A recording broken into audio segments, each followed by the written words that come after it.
सूर्य देव भगवान की जय हो। प्रिय भक्तगणों, आज मैं आप सभी को सुनाने जा रही हूँ मकर संक्रांति की संपूर्ण कथा। बोलिए सूर्य देवता की जय हो। आप सभी भक्तों को मकर संक्रांति की हार्दिक शुभकामनाएं। आप सभी पर भगवान सूर्यदेव की कृपा सदा बनी रहे। आज मकर संक्रांति का महापर्व है। मकर संक्रांति के साथ ही खर मास की समाप्ति हो जाती है और इस दिन से सूर्यदेव अपने तेज के साथ चलना शुरू करते हैं। आज के दिन सूर्य देवता मकर राशि में प्रवेश करते हैं तथा समस्त शुभ कार्यों की शुरुआत हो जाती है। आज के दिन मकर संक्रांति पर सुनी जाने वाली कथाओं को सुनने से मनुष्य के सभी पाप और संकट कट जाते हैं तथा समस्त मनोकामनाओं की पूर्ति होती है। तो आज मैं आपको सुनाने जा रही हूँ मकर संक्रांति पर सुनी जाने वाली सभी दुर्लभ कथाएं। तो इन कथाओं को बड़ी ही श्रद्धा और प्रसन्नचित मन से पूरा अवश्य सुनिएगा। कथा सुनने से पहले आप सभी भक्तगणों से एक अनुरोध है, अगर आप हमारी चैनल पर नए हैं तो लाइक कर चैनल को सब्सक्राइब कीजिएगा और हो सके तो इस कथा को आप जितना भी शेयर कर पाएं शेयर कीजिएगा और कमेंट बॉक्स में प्यारा सा कमेंट करके बताइएगा कि आप हमारी कथाओं को कहाँ से सुन रहे हैं। तो चलिए अब कथा को सुनते हैं। पौराणिक कथाओं के अनुसार राजा सागर ने असुरमेघ यज्ञ का अनुष्ठान किया और अपने असुर को विश्व विजय के लिए छोड़ दिया। इंद्रदेव ने उस असुर को छल से कपिल मुनि के आश्रम में बांध दिया। जब कपिल मुनि के आश्रम में राजा सागर के 6000 पुत्र युद्ध के लिए पहुंचे और उनको अपशब्द कह दिया, तब कपिल मुनि ने श्राप देकर उन सबको भस्म कर दिया। राजकुमार अंशुमन राजा सागर के पोते ने कपिल मुनि के आश्रम में जाकर उनसे विनती की और अपने बंधुओं के उद्धार का मार्ग पूछा। तब कपिल मुनि ने बताया कि इनके उद्धार के लिए गंगा जी को धरती पर लाना होगा। राजकुमार अंशुमन ने प्रतिज्ञा की कि उनके वंश का कोई भी राजा तब तक चैन से नहीं रहेगा जब तक गंगा जी को धरती पर ना ला पाए।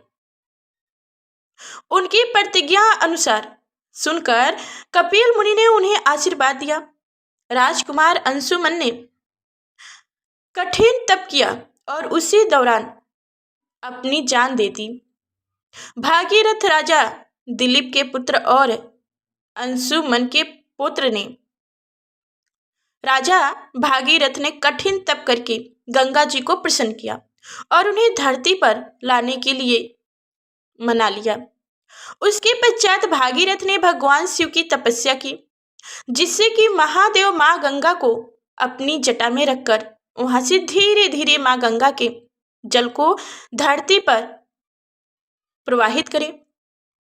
भागीरथ के कठिन तपस्या से महादेव प्रसन्न हुए और उन्हें इच्छित वर दिया। इसके बाद माँ गंगा महादेव की जटा में समाहित होकर धरती के लिए प्रवाहित हुई। भागीरथ माँ गंगा को रास्ता दिखाते हुए कपिल मुनि के आश्रम गया, जहां पर उनके पूर्वजों की राख उद्धार के लिए प्रतीक्षा करती थी। माँ गंगा के पावन जल से भागीरथ के पूर्वजों का उद्धार हुआ। उसके बाद माँ गंगा सागर में मिल गईं। जिस दिन माँ गंगा कपिल मुनि के आश्रम पहुंची उस दिन मकर संक्रांति का दिन था। इस कारण से मकर संक्रांति के दिन दुर्लभ गंगा सागर में स्नान करने और कपिल मुनि की आश्रम के दर्शन करने के लिए एकत्रित होते हैं। मकर संक्रांति के दिन ही भगवान विष्णु ने असुरों का अंत किया था एवं उन असुरों के सिरों को मंदर पर्वत में दबा दिया था। इस तरह से यह मकर संक्रांति का दिन बुराइयों और नकारात्मकताओं को समाप्त करने का दिन कहा गया है। अब आइए मकर संक्रांति के दिन सुनी जाने वाली धर्मराज जी की कथा को सुनते हैं। एक समय की बात है कि नैमिष तीर्थ में सैनिका आदि 28,000 ऋषिगण परम श्रद्धा के साथ पुराणों के ज्ञाता श्री सूत जी से पूछने लगे, हे महाराज, हे भगवान, हम सब आपसे धर्म राज्य की कथा, उसका विधान तथा उसका महात्म्य सुनना चाहते हैं, सो कृपा करके यह सुनाइए। सूत जी बोले, हे ऋषियों, आप लोगों ने मनुष्य के कल्याण की कामना से यह पूछा है। अंत आज मैं आप लोगों को धर्म राज्य की कथा सुनाता हूँ। सारे तीर्थ तथा व्रत करने से तथा नाना प्रकार का दान देने वाला मनुष्य भी, जिनकी उपासना के बिना सुख के भागी नहीं हो सकती, इस विषय में एक कथा सुनाता हूँ। आप लोग ध्यान से सुनो। पूर्व काल की बात है। राजा बाहुवाहन महोदरपुर में राज्य करता था। वह बड़ा दयालु, धार्मिक तथा गौ ब्राह्मण और अतिथियों का पूजन करता था। उसके राज्य में हरिदास नाम का एक महाविद्वान ब्राह्मण रहता था। उसकी पत्नी भी बड़ी धूमवती और सुशील थी। उसका नाम गुरुवती था। दोनों पति पत्नी भगवान विष्णु जी के सेवक थे। उन्होंने सभी प्रकार के व्रत किए, किंतु धर्मराज नाम से भगवान की कभी सेवा नहीं की। बड़ी श्रद्धा के साथ वो गणेश जी की, चंद्रमा की, हरतालिका व्रत की, एकादशी आदि सभी व्रतों का पालन करके यूं अतिथि सत्कार भी करते थे। इस प्रकार धर्म प्रायः ब्राह्मण दाम्पत्य वृद्धा अवस्था को प्राप्त हुए। एक दिन गुरुवती मृत्यु को प्राप्त हुई। धर्माचरण के प्रभाव से उसको यमदूत आदर पूर्वक यमलोक ले गए। दक्षिण दिशा में पृथ्वी से ऊपर धर्मराज का बहुत बड़ा लोक है, जो कि पापियों के लिए भयानक है। धर्मराज का लोक चरकोर है और उसमें 4 द्वार है। उस पुर के बीचों बीच धर्मराज जी का सिंहासन है। उस रत्न जड़ित सिंहासन पर भगवान धर्मराज विराजमान रहते हैं। पास में ही चित्रगुप्त जी अपने स्थान पर बैठते हैं और सबके कर्मों का हिसाब करते हैं। यमदूत गुरुवती को लेकर वहां पहुंचे। चित्रगुप्त जी ने उनको कर्मों का हिसाब किया। उसके धर्मचरण और पतिव्रता धर्म का लेखा देखकर बहुत प्रसन्न हुई, परंतु कुछ उदासी के साथ उसके कर्मों का धर्मराज को सुनना, गुरुवंती के कर्मों को सुनकर धर्मराज जी थोड़े परेशान हो गए। यह देखकर गुरुवती ने कहा, प्रभु, मैंने अपनी समझ के अनुसार जीवन में कोई दुष्कर्म नहीं किया है, फिर भी आप अपनी उदासी का कारण बताने की कृपा करें। धर्मराज जी ने कहा, हे देवी, तुमने व्रत आदि से सभी देवताओं को संतुष्ट किया है, लेकिन मेरे नाम से कोई भी दान पुण्य नहीं किया है। यह सुनकर गुरुवती ने कहा, हे धर्मराज, मेरा अपराध क्षमा करें, मैं आपकी उपासना नहीं जानती थी। अब कृपा करके इसका उपाय बताइए, जिससे मनुष्य आपके कृपा के पात्र बन सके। यदि आपके मुख से आपके भक्ति मार्ग को सुनकर मृत लोक में वापस जा सकूंगी तो आपको संतुष्ट करने का प्रयास करूंगी। धर्मराज जी ने कहा, सूर्य भगवान के उत्तरायण में जाते ही जो महापुण्य व्रती मकर संक्रांति आती है, उस दिन से मेरी पूजा शुरू करनी चाहिए। इस प्रकार पूरे वर्ष भर मेरी कथा सुने और पूजा करें, इसमें कभी नागा नहीं हो सके। अब तक काल कितना हो विपद में हो, कितना हो विपद आने पर भी मेरे धर्म के इन 10 अंगों का पालन करें। धति, यथा लाभ, संतोष, क्षमा, यम, नियम द्वारा नाम को वश में करना चाहिए। किसी की वस्तुओं को नहीं चुराना चाहिए। मन से पार स्त्रियों या पर पुरुषों से बचना, यानी मन शुद्ध और शारीरिक शुद्ध हो। इंद्रियों को वश में रखना, बुद्धि की पवित्रता, यानी मन में बुरे विचार ना आने देना। शास्त्र विधा का स्वभाव, यानी कि पूजा पाठ, कथा श्रवण या व्रत रखना, और तदंतर दान पुण्य करना, सत्य बोलना, सत्यता का व्यवहार करना, क्रोध न करना, यह धर्म के 10 लक्षण है। और जो मेरी कथा को नियम से सुनता या सुनाता रहे, यथाशक्ति दान निपुण और परोपकार के कार्य करता रहे, वर्ष भर बाद जब मकर संक्रांति आए तो इस व्रत का उद्यापन कर दे। यथाशक्ति सोने अथवा चांदी की मूर्ति बनवाकर ब्राह्मणों के द्वारा विधि विधान से प्राण प्रतिष्ठित यानी कि उसको दान करे और उपचार्य से पूजा एवं हवन करे।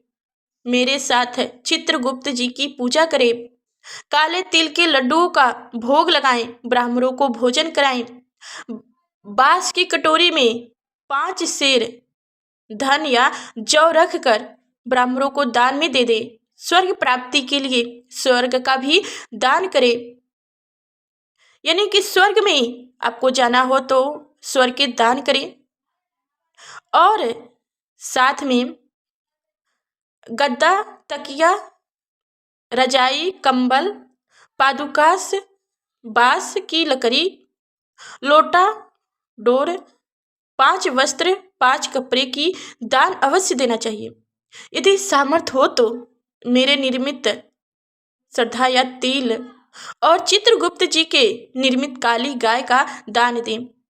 धर्मराज जी की बातें सुनकर गुरुवती ने विनती की और कहा, हे प्रभु, मुझे फिर से मृत लोक में जाने दें, जिससे मैं आपके व्रत को करूंगी और इस व्रत का प्रसार भी करूंगी, लोगों को बताऊंगी।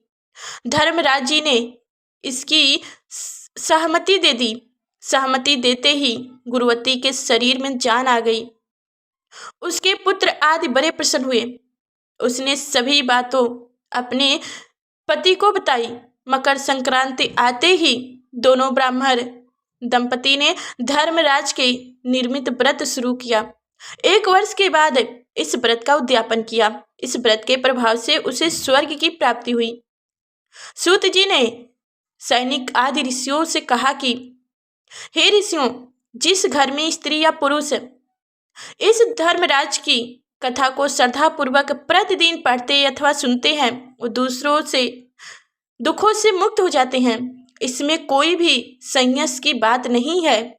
धर्मराज जी की कथा सुनने वालों को यमलोक के मार्ग में भी कोई कष्ट नहीं होता। उन्हें शीघ्र ही स्वर्ग तथा मोक्ष प्राप्त होता है। बोलिए श्री धर्मराज जी की जय हो।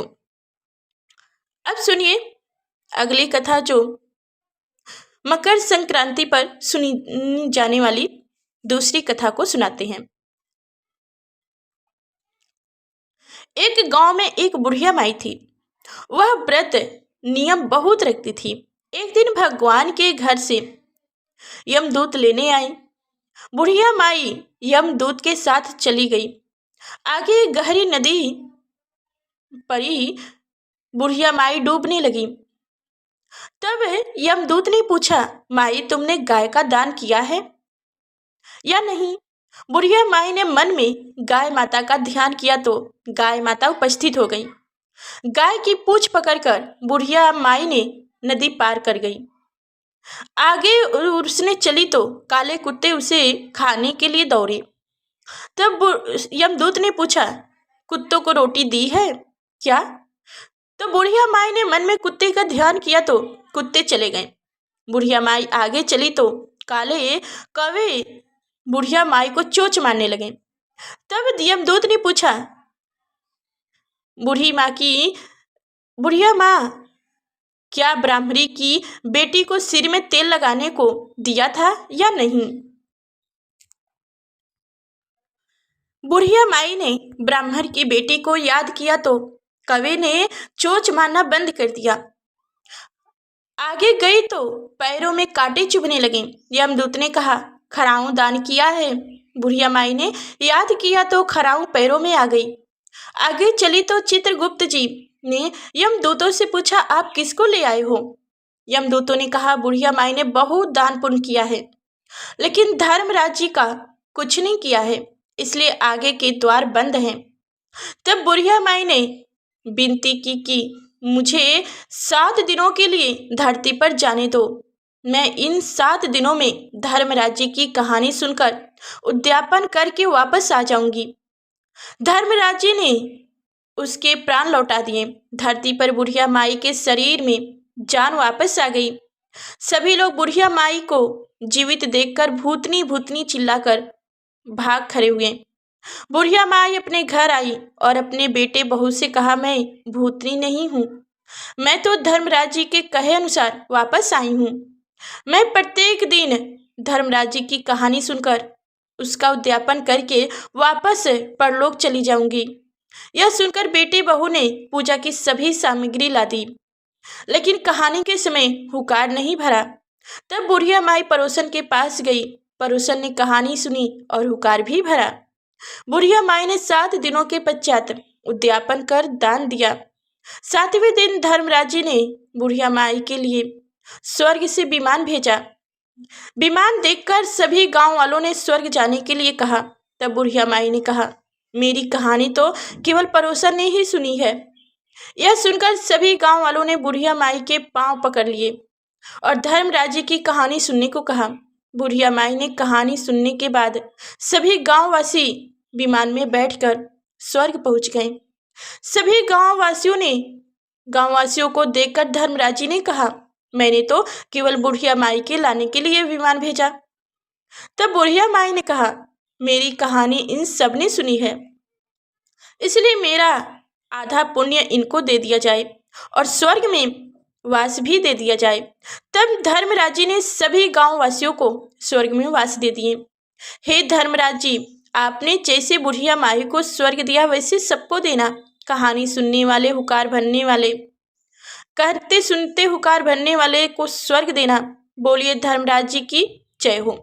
आइए अब श्रवण करते हैं मकर संक्रांति पर सुनी जाने वाली अगली कथा को सुनते हैं। यह पवित्र कथा धर्मराज जी की परम भक्त पोपाबाई जी की है। एक गांव में एक पोपाबाई रहती थी।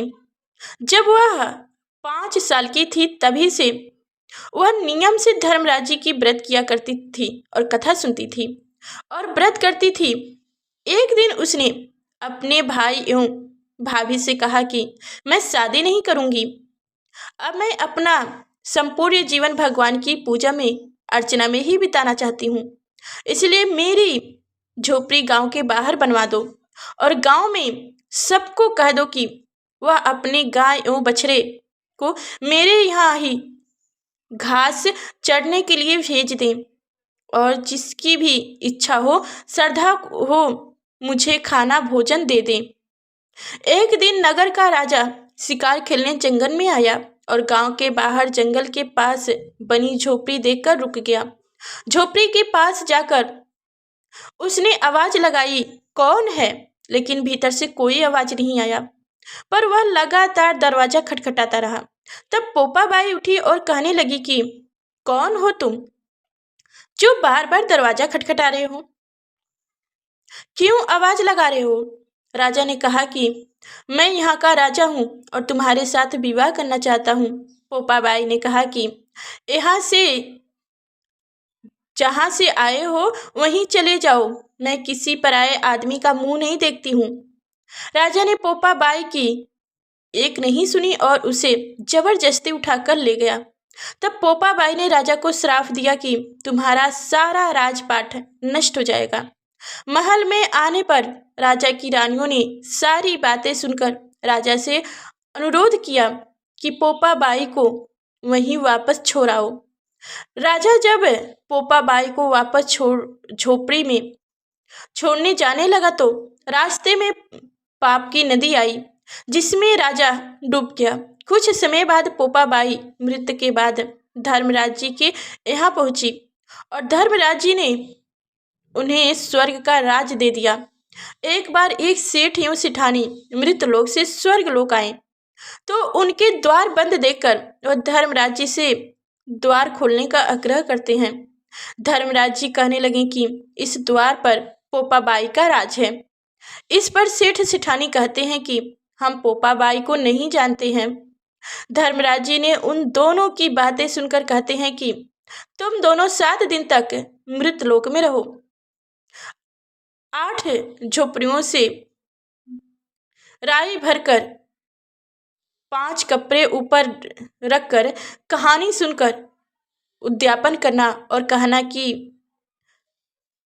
हे पोपाबाई का लेखा रखती है राई राई का, सारे बोलो पोपाबाई की जय हो।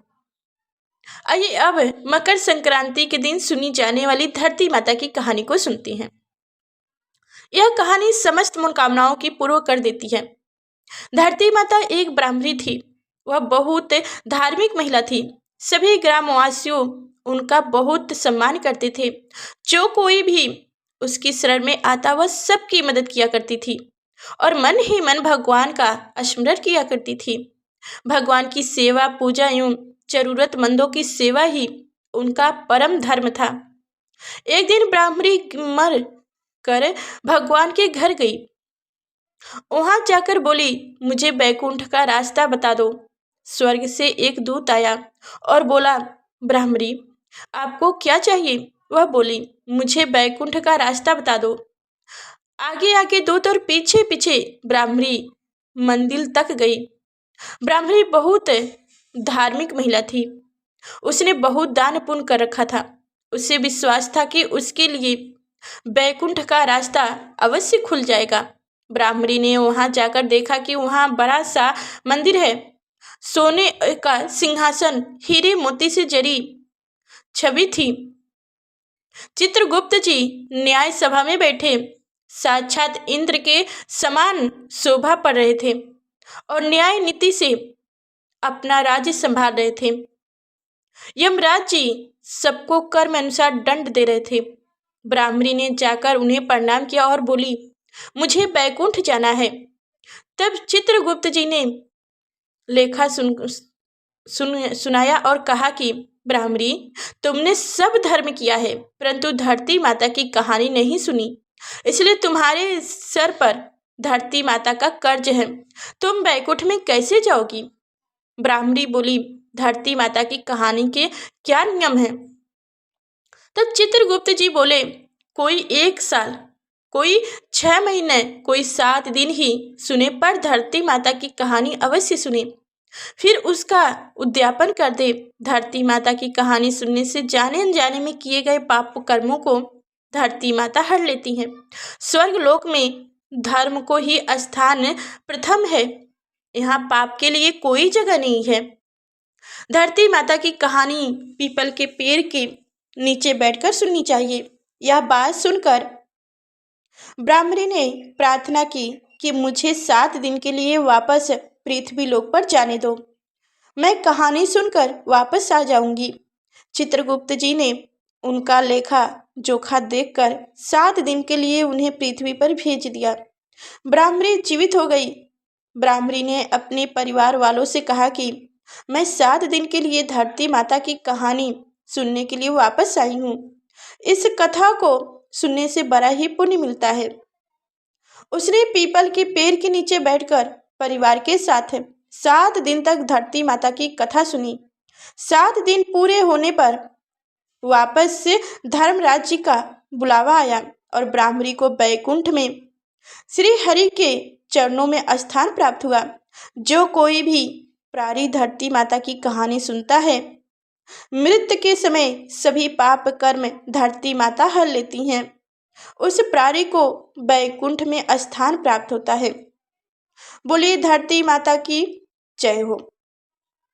अब मैं आपको जो कथा सुनाने जा रही हूँ, उस कथा को मकर संक्रांति के दिन सुनने से शनि दोष से दूर होता है।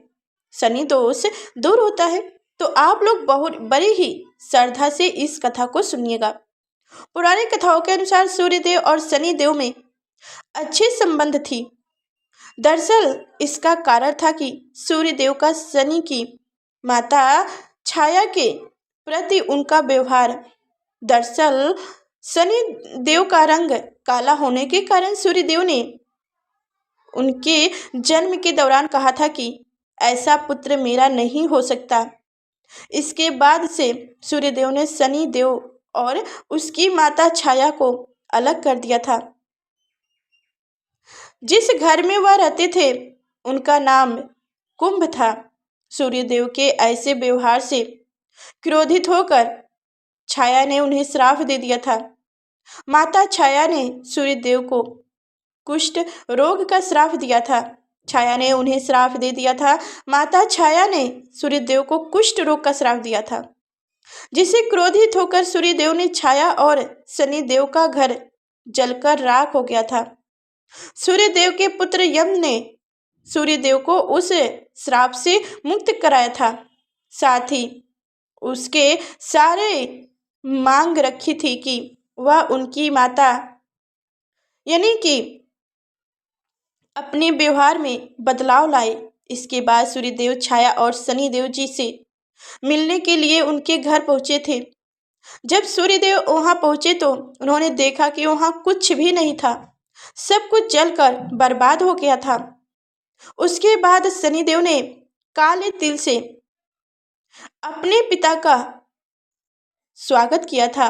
शनिदेव के ऐसे व्यवहार से प्रसन्न होकर सूर्यदेव ने उस दिन उन्हें नया घर दे दिया था, जिसका नाम था मकर। इसके बाद से ही शनिदेव जो 2 राशियों यानी कि कुंभ और मकर के स्वामी हो गए।